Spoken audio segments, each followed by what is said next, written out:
All right, welcome back to the Hammer and Grind podcast. This is Brad here. Listen, this podcast is from a culmination of just conversations and posts on TikTok and Facebook and all these different places. I've had a lot of this conversation has come up a lot recently, and so I want to talk about it today. And that's why you're having trouble closing jobs at a higher percent, a higher profit margin, right? And it's because you're not providing value. And I've said this before, and I think people understand the concept of what that means, but they don't actually understand what that looks like in execution. And so that's what I really want to talk about today is really where you guys are falling short in the execution of what this actually means.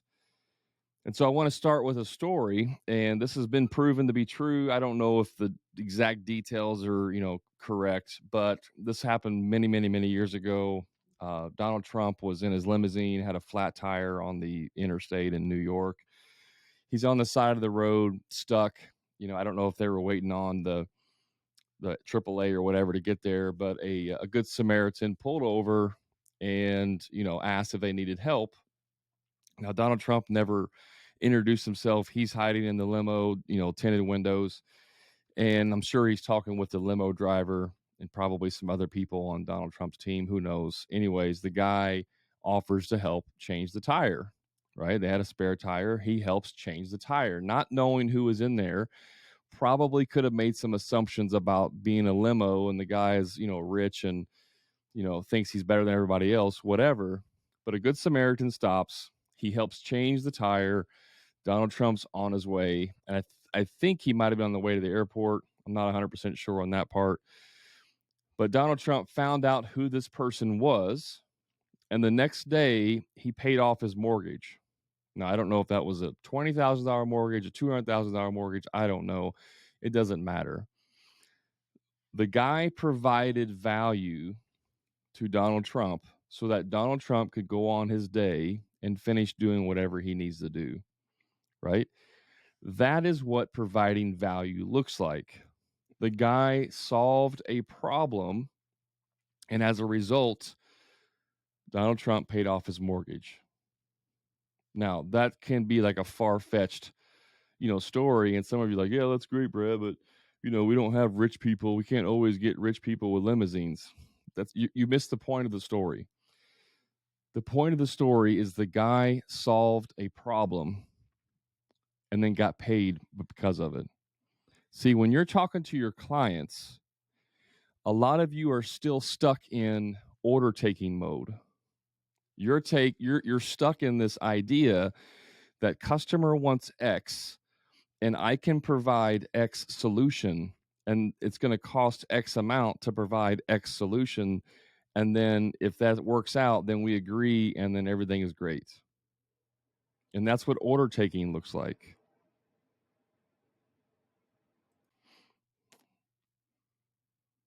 And that's not what we're doing here, okay? Order taking is that someone comes to you with a list of demands and then you give them a price to do list of demands. That's order taking. That's not solving problems. Solving problems is figuring out the reason why they want this done. Why do they want this list of things done in their project? Not what they want done, why they want it done. And then figuring out how that affects their life. Do they lay at night, stay awake at night because of this problem in their house? Do they, does it make them feel better as a human being because they can get this thing done? There's always a motivation behind the reason to why somebody wants something done. Always. It's either a pain or it's a pleasure. You need to start becoming problem solvers, not order takers. And when you just take orders, you're not providing any value through the sales process. And so if you're trying to get 100% markup, if you're trying to go for a 50% gross profit, which is what I, preach about, it becomes way more difficult to close people at a higher percentage when you're not good at sales. It becomes significantly more difficult. I get people all the time. I close 90% of my jobs. All I got to do is get out in front of them and I close them. Again, you're order taker and you're probably too cheap. Guys, it's easy to sell stuff when you're too cheap. It's so freaking easy. If you're at 2/3 of the cost of the expensive guy, or if you're only doing a 50% markup on your materials, or a 25%, if you're only getting a 20% gross profit, it is so easy to sell jobs like that. Like, you literally just have to show up and give them a price. And as long as you have a pulse and you have some good pictures on your website, or maybe you don't even have a website, but you answer the phone and you call them back and you show up and then you actually give them an estimate, you can land those all day long. That doesn't mean you're a fantastic salesman. It means you're a fantastic order taker. And I get so much pushback from contractors that I know how to sell. I'm good at sales. I'm really, really good at sales. I close 90%. No, you're not. And I know this because I used to do the exact same thing. I used to thought I was good at sales. And believe it or not, I know this might be hard to believe, I'm actually a very likable guy in person. I know it's far-fetched. I know it's people are going to be like laughing right now. I'm actually a very likable guy in person. I'm very trustworthy, contrary to what everybody on social media, especially TikTok, says, that I'm ripping people off. I actually have a high level integrity. It's literally one of our ethos on the logo here in the background. Discipline, integrity, respect. Like, integrity is my word. So it's very important to actually, be trustworthy to people. So I'm very good in front of people to gain their trust and to take their order. And so I equate that as being a good salesman. It's not true. Being a good salesman is taking someone who's a maybe and turning them into a yes. A really good salesman takes a no and turns them into a maybe, and then from a maybe to a yes. And by the way, guys, I don't know if you know this, but you'll never be able to take someone from no directly to yes. You can only move them from no to maybe, and then move them from maybe to a yes. So if you think that if someone tells you no, that you're going to song and dance them and turn them to a yes, it's not going to happen. You have to move them to maybe first and then move maybe to yes. And that could be like a fraction of a second. It can be a 2-minute conversation. But if someone says no, I'm not interested, you're not just going to go move them to a yes. Right? And again, that's good sales. That's what sales really looks like. I had one of the well, before I get into that, let me back up. I'm looking at my notes over here. Sometimes I have notes, sometimes I don't. Sometimes I just wing it. Sometimes I have very specific things that I want to say. So here's the most common thing I get from people in regards to selling. If you do quality work, you'll make all the money you want and your phone will never stop ringing. You'll get all the referrals that you could ever imagine. Yes, guys, you need to do quality work. 100%. Guy on TikTok, he's been calling me out on these videos. Says I never talk about quality. I never talk about things like putting paper down and protection and all this. And that's because the majority of contractors across the country, really across the world, the majority of them do good work. It's not a quality issue. Yes, there's lots of guys that do crappy work. That's a small percentage of contractors that do crappy work. Most people, especially if you've been in business for more than 2 or 3 years, you want to do good work. You're not out there just trying to make money, right? You're not just trying to take advantage of people and make money. You want to do good work, and then you want to be paid handsomely for the work that you do. You want to be paid what you're worth, what your value is, not be paid 45,000 a year or 27,000 a year, or not even taking a salary while your guys are making 60, 70,000 a year. Most contractors want to do quality work.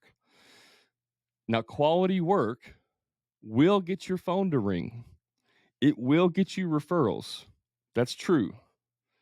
And if you have enough people, enough jobs, then you can get referrals, and then you can get into a position eventually where you work 100% off referrals, and you never have to really worry about pre-qualifying people, and you don't really have to sell too hard because you have this good quality. It's very difficult to get to there. If you're just starting out and you do one job, you have one potential person that can refer you. So when you're just starting out, you need leads, okay? And even within a year or two, depending on how many jobs you do, I mean, especially if you start out and you only do 3 jobs, 3 bigger jobs in your first year, like you're not going to be getting 50 referrals more than likely from those 3 jobs. As you do more and more work, you're going to get more and more referrals, but you have to build up to that. Okay. But quality gets the phone to ring. It will especially get the phone to ring when you do quality work and you're underpriced. See, a lot of these guys out here, especially the ones that have been in business for 15, 20, 30 years, these are the older guys that will comment on my videos and stuff and say, well, I've been doing it for 30 years and I haven't advertised, since the beginning. It's all referral based. That's all you got to do. Well, half these guys are undercharging. Half of these guys have very simple lifestyles. They live in a 2-bedroom house and they're perfectly okay with that. And they drive an older truck with nothing on it. And, they don't take vacations. They just hang out, sit around the house. And, they only need $30,000 a year to live the life that they want. And I'm not saying there's anything wrong with that. You can live a very simple life. It's actually easier to live a simple life. But not everybody wants that. Some people want to build, a big business. Some people want to build a legacy. Some people want to try to become millionaires. Again, there's nothing wrong with that either. But you have to understand that the guy that only needs $30,000 to live and his way of doing business is not going to translate to the guy that wants to build a $2, $3, $5 million business and be able to pay himself a couple $100,000 a year. It just doesn't work. It's not a across the board transaction like that. And so, yes, quality will get the phone to ring, but you still have to learn how to sell if you're going to charge premium prices. And if you're going to charge premium prices, you have to deliver premium quality, and you have to deliver, more importantly here, this is the meat and potatoes, a premium experience. Because here's the thing, people buy experiences, they don't buy the product. You don't buy a snowboard. I was trying to say snowmobile and snowboard at the same time. You don't buy a snowboard because you absolutely love snowboards. You buy a snowboard so that you can go snowboarding and have the experience. You love the experience. You don't buy a sports car just because you want a sports car. You buy a sports car so that you can drive it and have the experience. So when people are looking for contractors, they're looking for a contractor that's going to give them a good experience. And here's the other thing on top of this. Most people believe across the board that all contractors are going to provide the same level of quality. Now, I mean, not every person believes this, especially if they've had a bad experience. But if you take someone who's never hired a contractor and they've never talked to anyone or had horror stories told them about contracting, they have zero bias about contractors. And they go and they try to have a project done. And they talk to 3 different contractors. In their mind, they will believe that the quality, like the product itself, will be somewhat equal across the board. There may be a little bit of variation there, but in general, it's going to be across the board. So how do they determine who they hire then? Well, price may be a factor if they're price conscious, but if you have people that are not price conscious for the most part, Those are the people that you want to go after. And if that's the case, price is usually number 3 on the list. What people want to know is that, can I trust you in my house? I've talked about this before. It's the certainty of achievement. People want to have a certain level of certainty. They want to know that you're going to deliver the product, that you're not going to quit halfway through, that you're not going to have employees that are going to steal from them, that you're not going to forget to leave the dog, open the door and the dog runs out in the street and gets hit by a car. Like, that's what people care about. They don't give a crap about what color the tile is. That's not what people are worried about. That's not the experience, right? If you're a kitchen remodeler, I was talking to someone the other day about this. Here's an example of how you can provide value to someone has nothing to do with the quality of the product. We're solving problems now. Okay, I'm switching over to solving problems. Give you some examples. If I'm doing a kitchen remodel for somebody, they don't have a kitchen anymore. They can't use their kitchen. So what happens? They have to set up a little temporary microwave in another, in the living room. All of their dishes and stuff are all over the place. They got to make do with not having a kitchen for the 4 to 8 weeks that it takes to do this project. That's a major problem for people, right? You're disrupting their lives for 1 to 2 months or longer. So how can you solve that problem? The problem is the life is being disrupted. How can you solve that problem? Well, one thing you can do, if you were a smart, profitable, you got to have profits. If you're a smart, profitable contractor, you would go buy a mobile kitchen trailer, a little, 6x10 mobile kitchen. And then whenever someone hires you, you offer that as part of the package, and you park that kitchen in their driveway. And so now they have a full kitchen that they can use during the life of the project.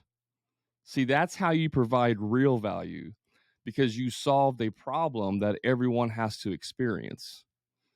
You don't really give a crap if they're displaced in their kitchen. All you care about is getting the job.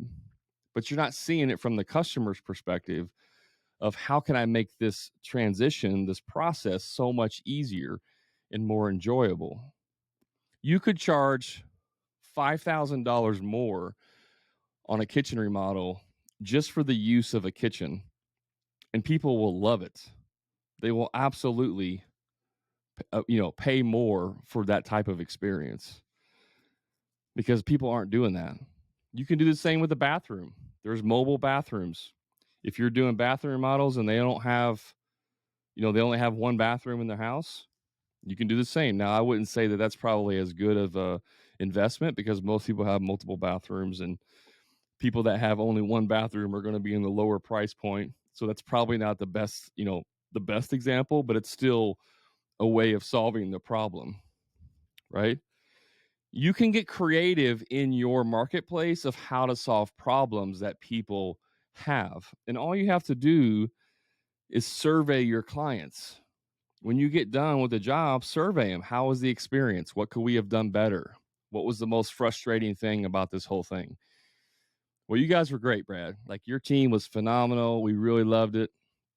If I had to pick one thing, it was just, having to eat out of a microwave and going out to dinner, for the 2 months during the duration. Okay. Interesting. I wonder, as a contractor, if there's a solution that I can provide to solve that, right? Hey, landscaping project customer, how was your experience? Experience was great, Brad. You guys were phenomenal. We absolutely love it. The only thing that I would say, if there was any way you could do it, and I don't know if there is, but we have a newborn baby, and when you guys were out here with your equipment, it was very hard for the baby to sleep during the day. Okay, I appreciate the feedback. Now, I'm not saying that there's an exact solution to that. I'm not saying don't use equipment, but you can take that information and try to figure out a solution to that problem, and then solve it, right? And then apply that to your offering. That's how you provide solutions, and people will pay a lot more for those types of solutions.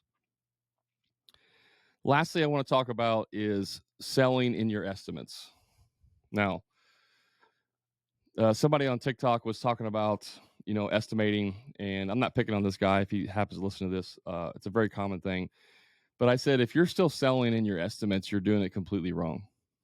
Guys, if you're trying to send over an estimate to a person for an approval, right?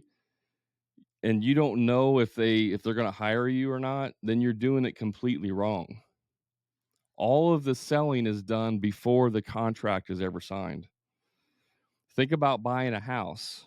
If you're going to go buy a house, the guy's selling the house for $300,000. You offer them, $280 or whatever. They counter offer at $290. You accept it, right? It's accepted. Like the offer has been accepted. Now we just have to do the paperwork, the closing, if you will. The closing is just the finalization of that. It's already agreed to. The price has already been agreed to. It's the same with the vehicle. If you go buy a car, you talk to the salesman, hey, the car's 45,000. I'll do 40. No, we can't do that. 42. Okay, 42.5, we're sold. The price is agreed to. The deal is done. Now we just need to sign the paperwork. That is how estimates should be done. You do all the selling in advance, and then the estimate is just the final paperwork to complete. A lot of you guys are going out and then you're using the estimate as like an offering, to the emperor. Oh, mighty emperor, here is our offering of a very detailed and line item estimates for your consideration. Oh, mighty emperor, please have mercy on me and select us. Guys, that's not that's not sometimes I crack myself up. That's not how you do your estimates. Do all the selling first, whether it's on the phone, which is what I teach, or in person at the consultation, which you should be getting paid for that too. And then the estimate is the final step. If you're not doing that, you're doing sales wrong. I don't care if you have a 99.9% close rate. I don't care if you're booked out for 2 years. I don't care if you've been doing it for 48,000 years. If you're trying to sell in the estimates, you're doing it wrong. I'm just telling you right now. You don't sell in the estimate. And if you don't understand this, let me know, because I can help you with this, right? Which leads to the last thing is that one of my clients in the sales accelerator, and I'm not picking on him, this because he had just sent over a recording of a sales call that he had with one of his clients. He recorded the sales call. He just shared that with me confidentially. We're not, we don't put it out there for everyone else. But guys in the Profit Club and in the Sales Accelerator, they will often record their calls and then let myself review them, and I will give them feedback on what they did right and what they did wrong. That's just one of the benefits of being in both the programs, which I'll take a second to talk about.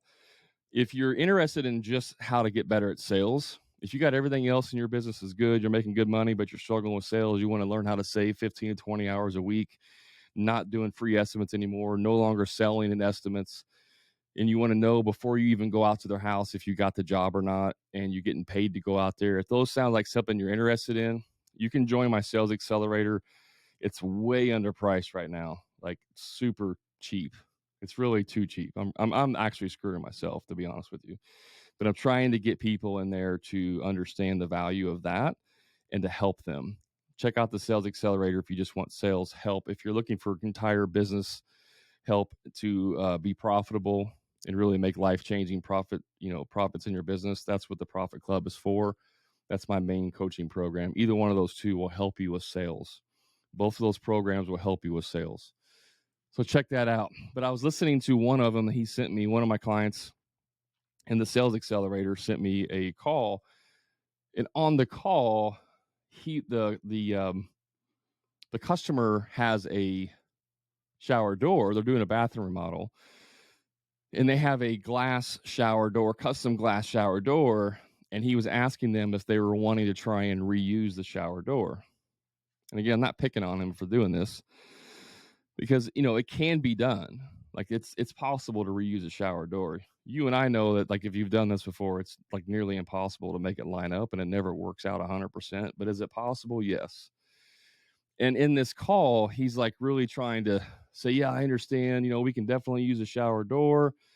I know, the guy said we talked to 2 other contractors. They said they wouldn't use the shower door. We'd have to get a new one. And so a lot of us believe, like, in this situation, that we're providing value to the customer by letting them use the shower door. And in that situation, they're going to save some money, which is true. They will save money, and shower doors aren't cheap. It could save them, $1,500 to $3,000. Like, it's a lot of money. But is that going to be the best solution for them? Right? So, the whole reason I'm bringing this up is because we get caught up in this idea of, like, oh, I'm going to provide value to them because the other guys won't let them use the shower door.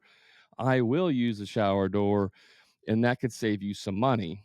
And therefore, I'm providing value through a discount, right? And what I'm telling you is that that's not providing value. It seems like it from the outside that you're providing value, but you're not really providing value, because the shower door really isn't what they care about in the bathroom itself. The value add is in, why are they wanting this bathroom remodeled, right? How is it going to affect their life? How is having this new bathroom going to change your life going forward? Maybe they're embarrassed with their bathroom.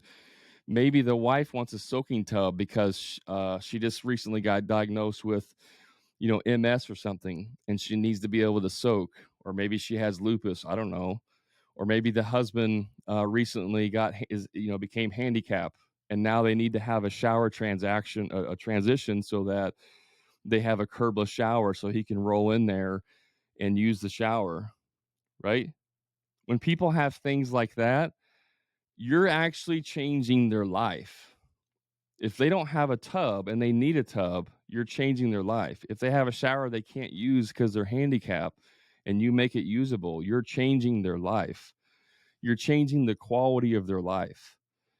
And that's the stuff you need to focus on when it comes to providing value to your clients. And people will pay more for having the vision. And sometimes people don't even understand, like, how much it's going to affect their life once they do these types of projects. It's your job on the sales call to get them there, to take them on a journey of where they're at now to where they're going to be after the project's done. See, if you can learn how to take your clients on a journey to the end and let them see what the end is, how it affects their life, you are 100 times ahead of the guy who goes out there and just gives a free estimate, even if you're 25% more expensive, because you've connected the dots for them to be able to see that. And once people can see the end in mind and how you're going to take them there, it's very hard for them to say no to having that done, because the other 2 options that they had did not do any of that. The other 2 options were nice guys. They came out, they got good quality, and they came out and they have good reviews and gave them an estimate. And maybe all your estimates are right in line. Maybe you're $20,000 more. I don't know. But it's very hard when you've painted the picture for the new life that people are going to have after using you. And this is not an opportunity for you to brag about how good you are. I'm just saying, if you're able to paint that picture for them and they can see it in their mind, it's there, it's tangible. They can reach out and touch it in their mind. If you can do that, you will sell that job, because you provided value to them in the terms of, this is going to, you're going to be the guy that's going to allow us to get the dream that we want. That's providing value. Those are different ways you can provide value. It's not taking orders. It's not, charming them. It's not selling yourself. It's none of that stuff. It's absolutely none of that. I got clients sell jobs for 50,000 plus, a couple $100,000, and on these calls when they sell these people, they don't even talk about scope at all. Like, they never even bring up scope. They don't ask them what kind of tile they want. What size shower door they want. They don't ask them what color siding they want on the house or the barn. They don't ask them, does it matter if it's got a 14 foot or 12 foot ceiling in it? Like, that type of stuff does not matter, because you're selling the dream. You're not selling the product. And that's where I want to end this, is on people buy the experience, the dream, not the product. Okay. So I hope this has been helpful to try and clear some of this up. If you have any questions about this, reach out to me. Send me a message. Happy to clarify. And if you want more information on the Sales Accelerator program or the Profit Club, the links will be in the show notes, or you can always reach out to me, send me a message. You can go to my website, hammerandgrind.com. I just launched a brand new website. It's pretty awesome. I like it. It has the different programs on there. It has some information for you. So if you guys have not been, go check out the hammerandgrind.com website. If you've been in the past, unless you've been in the last 2 weeks, go back and check it out, because it's completely different. It's completely different. So with that, I'll leave you guys. You know where to find me: TikTok, Instagram, Facebook. Search for Hammer and Grind Podcast. Links are in the show notes.